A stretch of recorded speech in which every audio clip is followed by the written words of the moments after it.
how can we not talk about Kyle Busch? I've used him 4 times already.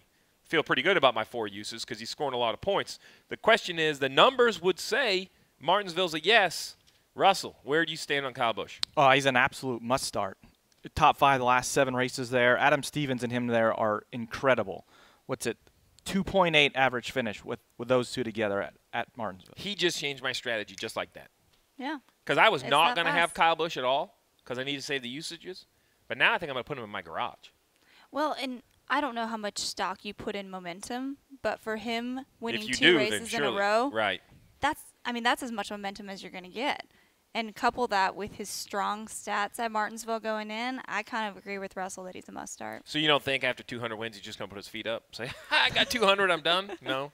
I think if Kyle Busch was going to do that, we would have seen that from him a while ago. If Kyle Busch is a must-start, where does Denny Hamlin fall? Because the guy's won at Martin. He has more clocks than I have bedrooms. So, right, the guy has 5 Martinsville wins. He has, grandfather clocks were grandfather clocks. Winless last year, wins the Daytona 500. Are you a Denny Hamlin fan heading to Martinsville? I like Denny Hamlin. When you look at Martinsville, one of the drivers you think of is Denny Hamlin looking in.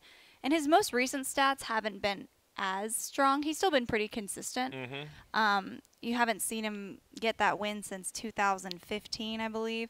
But I think he could be a player on Sunday. So I like him heading into the weekend. Obviously, a lot of time that I'll have to see how he's running throughout the weekend, but I like him going in.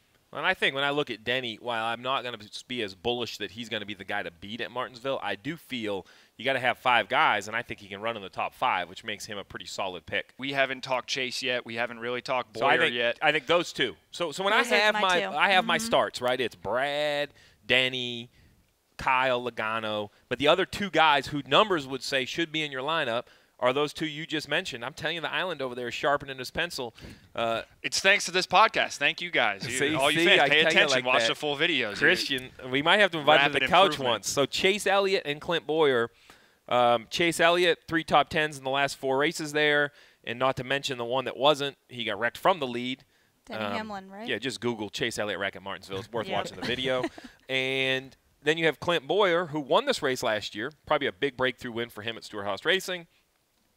Coming off a broken engine, and really, I don't want to say he's not been good, but he's just not been, polished this year, right? It's been a little up and down for Boyer all year. So does that worry about both of those guys? Does that worry you at all, their success this year versus Martinsville? Let me be clear. I think Chase Elliott will run for the win. He'll be a top 5 car. I don't think Clint Boyer will.